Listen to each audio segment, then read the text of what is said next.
let's talk about China, because you were saying you've done actually some more scholarly writing on China, and there was this whole brouhaha last week over the senior official from the Chinese central bank posting an article on a website, which I thought was a marvelously 21st century moment, when the Chinese inform the world that they think maybe the reserve currency situation should change by posting an article on an internal Chinese website.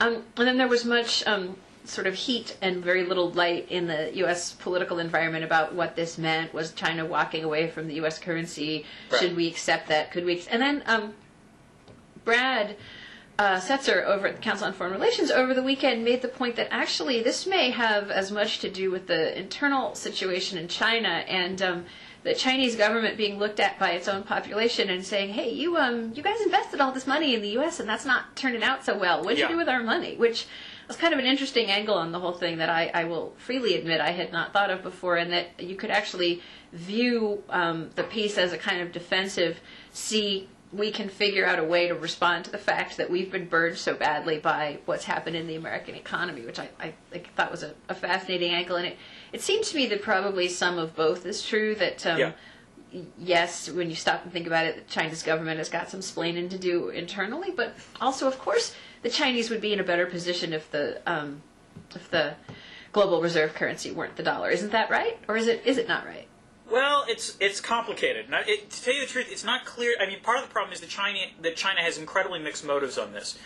Let me first step back and say, for a second, this is one of those issues that sort of exposes, as you pointed out in an email, that going into the G20 summit, there's been a lot of sort of bash America. America's at the center of the financial crisis. Therefore, America should be responsible for getting out of it.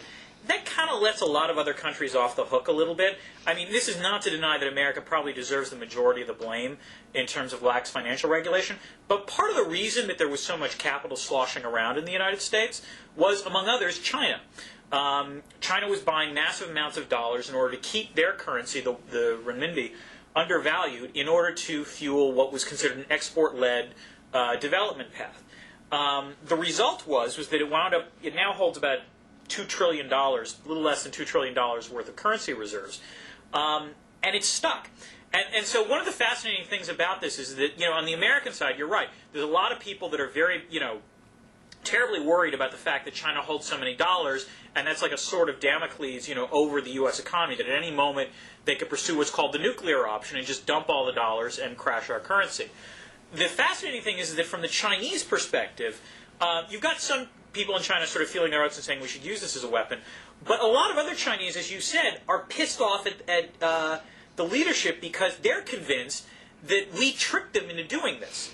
That we got China to buy large amounts of dollars, and with the knowledge that we were eventually going to inflate our currency, which would then cause the dollar to depreciate, which will then cause massive losses in terms of China's balance sheet. In fact, there's a book that's very popular in China now called Currency Wars that makes this exact argument.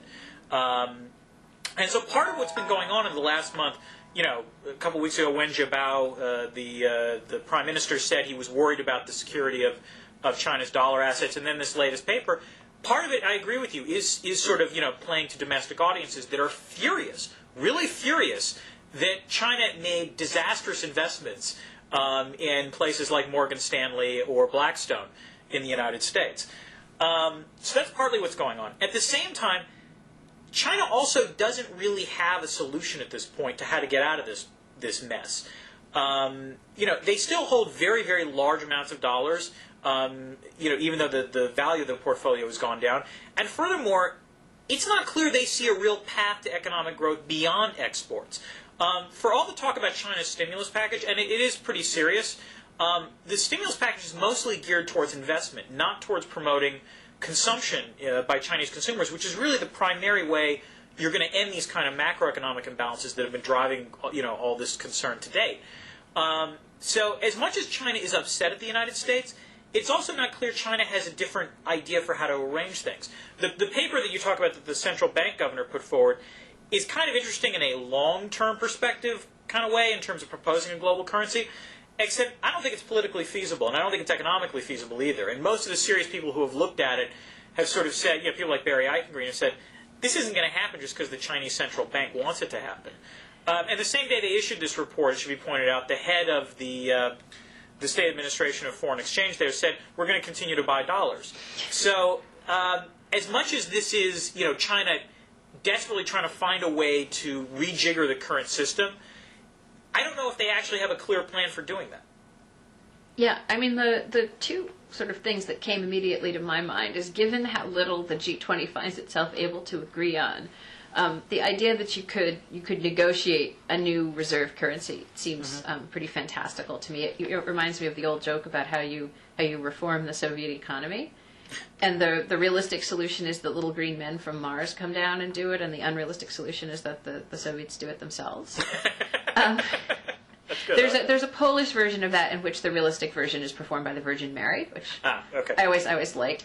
But so first of all, what is the level of catastrophe that would have to happen for countries to agree on this, even setting aside that it's very hard to imagine any scenario under which the U.S. happily goes to negotiations and says, yeah, you know what, we're tired of being the reserve currency, let's let somebody else do it now.